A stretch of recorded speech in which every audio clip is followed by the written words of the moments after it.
Oh, I wanted to finish up one more thing. I was telling you, I was talking about the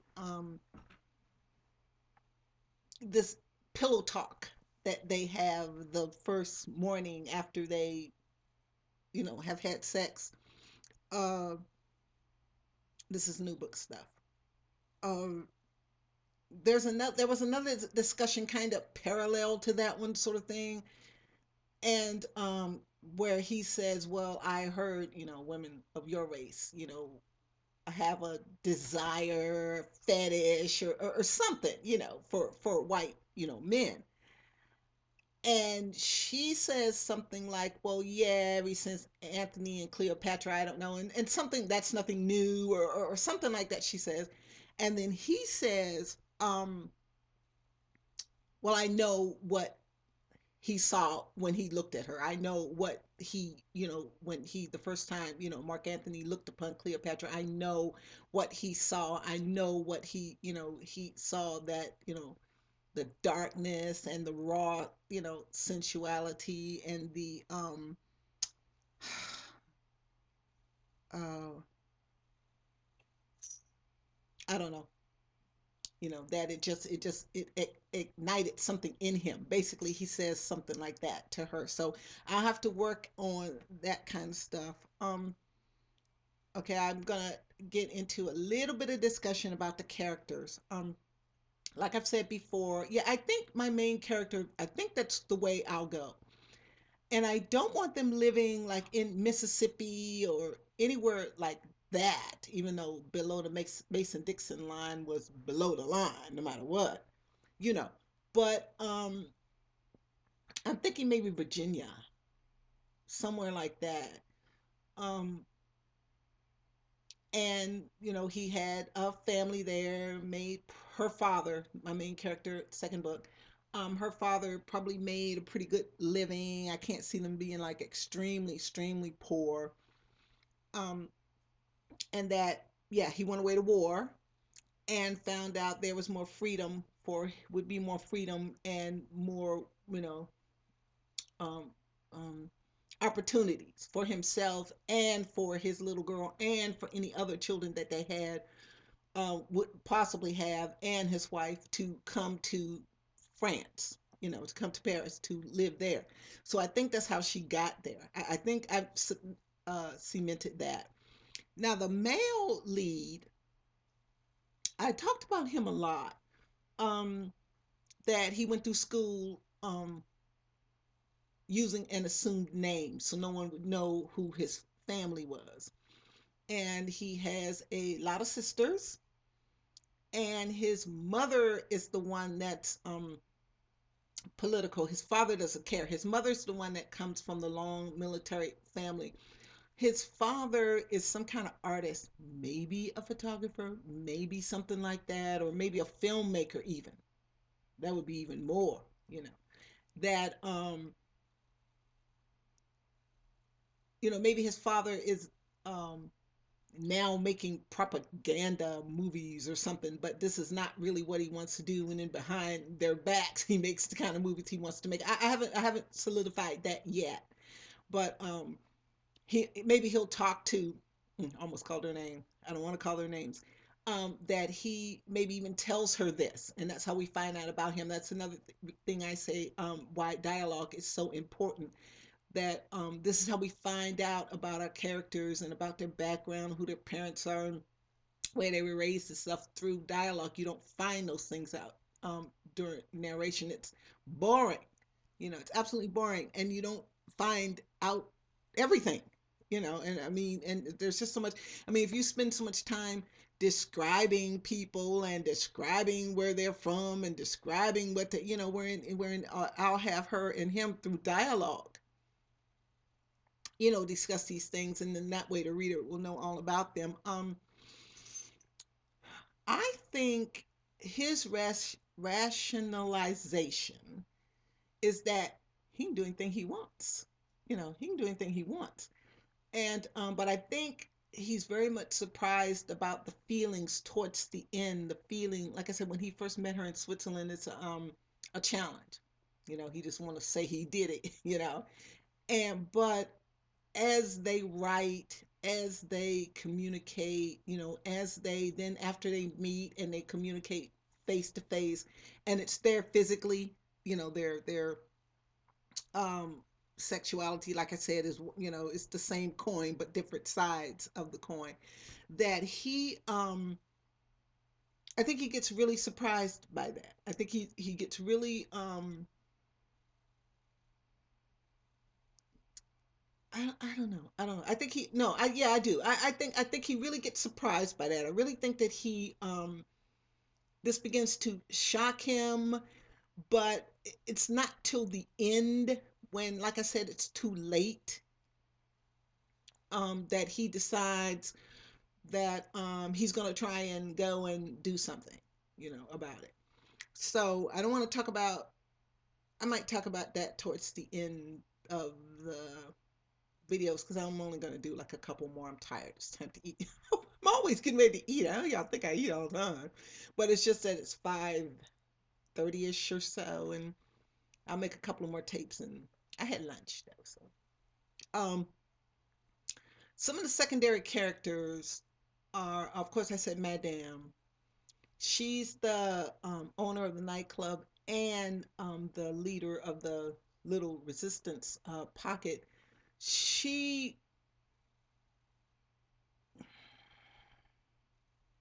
she's a widow, and I want to say maybe her husband died during the First War, the Great Wars, they were calling it. Maybe that's what I'm thinking. Um, and therefore, that's why she's in so deep in the resistance. She owns the club. In like the second draft or something like that, the club was actually called Club Etienne, which was her husband's name. But I'm going to change that. The club is called the Club Cabaret Amour or something. Anyway, I can't remember what I called it now, but anyway, um, she's more or less getting all the girls to, the women in the club. It's one scene that I have in my head when she's telling the performers, she like prepping them before the big opening night that the audience is going to be full of SS officers and males. And she's kind of telling her, performers what's gonna, and there's some background singers, and Madame pushes 3 bottles of, blonde hair dye. It says you're blonde for the duration, and she kind of tells them, okay, anybody that wants it gets it, okay, but just remember, while you're doing this, just remember how to make sure you get some information, while you're doing it. And she kind of tells the guys, because she knows a lot of the German officers are gay, and she's like, okay, well, I don't care. You just gonna have to suck it up for that night, okay? You just gonna have to deal with it for that night. But so basically, she and then she, assimilates all the information and tries to get, I don't know what she kind of sets up sabotage and kind of things like that. So that's why I said she's the one that finds out who he actually, the main character, who hero, who he actually is. She finds out. Now, when she finds out and how much she tells the entertainer, Parisian entertainer lady, um, I don't know. I don't know, but like I said, like in one of the other tapes, I see her standing there with the envelope reading this information. And plus, too, she has been on my character, my main character. She's been on her to meet a German officer to, fraternize, and to find out what's going on. She Madame kinds of throws her under the bus a little bit, but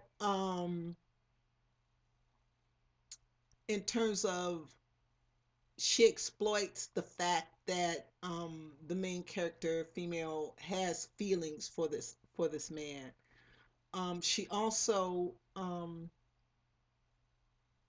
sees how he reacts the day he comes to tell her the main character, who he is really. I said he just walks in with the uniform on, and she freaks out and goes, oh my, goes running off somewhere and crying, and he's just standing there. He's um he can't do anything. He's stunned. He doesn't know, what really what to do. So he because he's so naive that he thinks, well, I'll tell her, and that's it. you know, because I want to say that they make an agreement not to talk about political things when they write, because that would be a good way to put um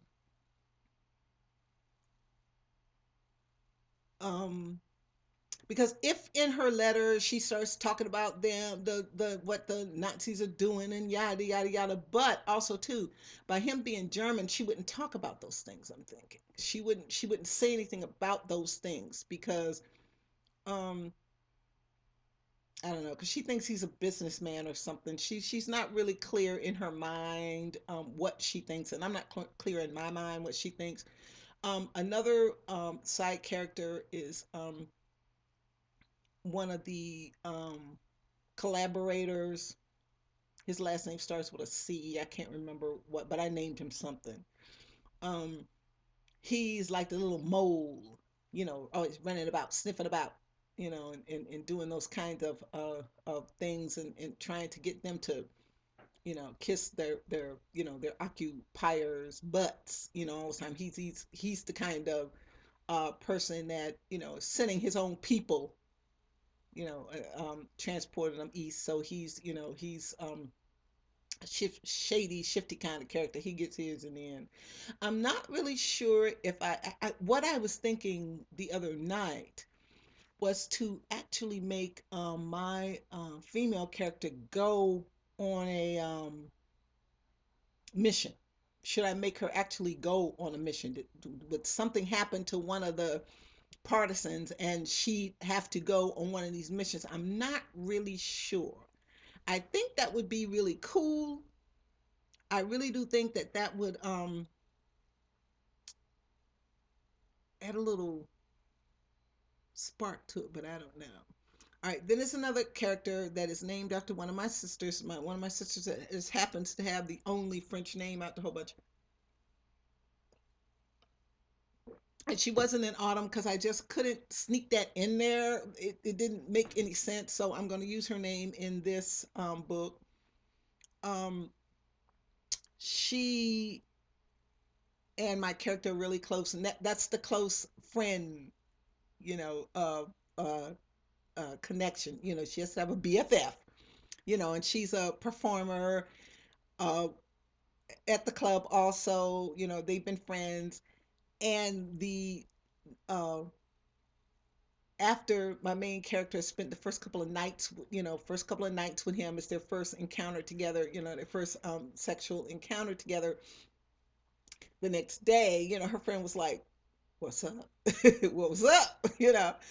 And my character says, "Yeah, it was, pillows on the floor, hair turning back, sweating my hair back kind of, thing." And they had this little, funny little discussion. Um, there's a lot of time doing their hair. There's a lot of time, with them having conversations while they're doing their hair in the kitchen, these kind of things. Um, her friend, um, okay, okay, all right. So I got to tie it in. Another like minor character that's really kind of interesting. Of course, I already said about the artist. I already said about Madame. I already said about um, my main character, my male lead character, um, driver is another sort of minor character because he's just always kind of there. He's just always kind of there, and he knows the relationship because he goes to pick her up to take her to the airstrip when he wants to take when my male lead wants to take my female away, and he kind of knows what's going on. I mean, all of Paris knows what's going on, or do they? Do they? They don't know. I mean, I don't think that would be something I would spread around particularly unless it was to my advantage. Unless it was to my advantage. So I don't know. Maybe you know And of course, the children are little teeny minor characters. They're throughout the book. I don't know. Yeah, well, I mean, they have to ask where their parents are and these kind of things. And actually, I saw something in a movie that I may. Oh, what's the name of that movie? I can't remember.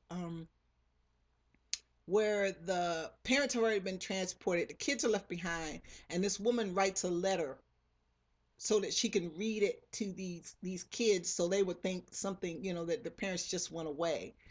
And so I think maybe I'll incorporate something like that, have her write a letter or something, take it out and stand there, act like she's reading it to the kids from the family. I don't know. um there are dancers and singers, of course, musicians. There's a tiny little orchestra that plays in the club. The waiters, these kind of people, the wait people who, take care of the club, the people that clean the club. Of course, it's down to a skeleton crew because they're only open like 3 nights a week. They're not open, 5 nights a week like they are when there isn't a war on. They also have issues with black marketeering because they need, the stuff. Well, a lot of the cheese and stuff that they could get from, they have these famous crepes everybody goes there for. Um, my character brings that stuff back from the farm, Um, and but they need wines and they need these kind of things, and they're operating within the black market, and that's one of the things that my main character, the guy, when he first reveals who he is and he's sitting across the table from her, of course she's terrified. She gets out of the chair and she's like up against the wall. She's terrified. She's thinking, okay, well, okay, he's coming to get me, and um she they have a discussion. And he says, look, if I were here to hurt you, if I was here to do anything to you, trust me, I have enough ammunition, young lady, to, send you away for, ever. It's not like that. I'm not here to hurt you. So that's um and okay, the people in the club, and plus the townspeople, the people who used to be her fans, who used to come and watch the show, all the stage door Johnnies that used to hang around the um back door and bring her yellow roses, and this kind of thing. And oh, it's another scene that's in my head, a good scene that's in my head. He a dressmaker wants to invite her to dinner because the dressmaker has a German lover too. So she kind of calls my main character, bring your boy to play with my boy kind of thing, and she has to ask him on this quote unquote kind of date. She has to ask him to go with her. But this is in the second draft. This is in the second draft. I don't know if I'm going to put it in this one. It's kind of cute, so maybe I will. And she has to basically ask him on a date, kind of Sadie Hawkins, ask him, go, well, so and so invited me to come to her house, and it's about this dress that I want, that she made. And he kind of goes, oh, okay. So they go out and he says, yeah, but you have to be nice to me. And she's like, what do you mean? I'm not nice to you, and stuff like that. So there are, and I think it's because it's interesting because they get to be a real couple, like a couple going out somewhere, together. And she kind of talks him into it. And he kind of goes, okay. And, so, all right, let's see where we are. Okay. I'll have just enough time to look at this one and then maybe one more and then eat my dinner. And then I got to go online. I may not post all this tonight, but I've got to go online, and I haven't been online all day. I don't know what's going on in the world. I have to get to that. So I'll be back.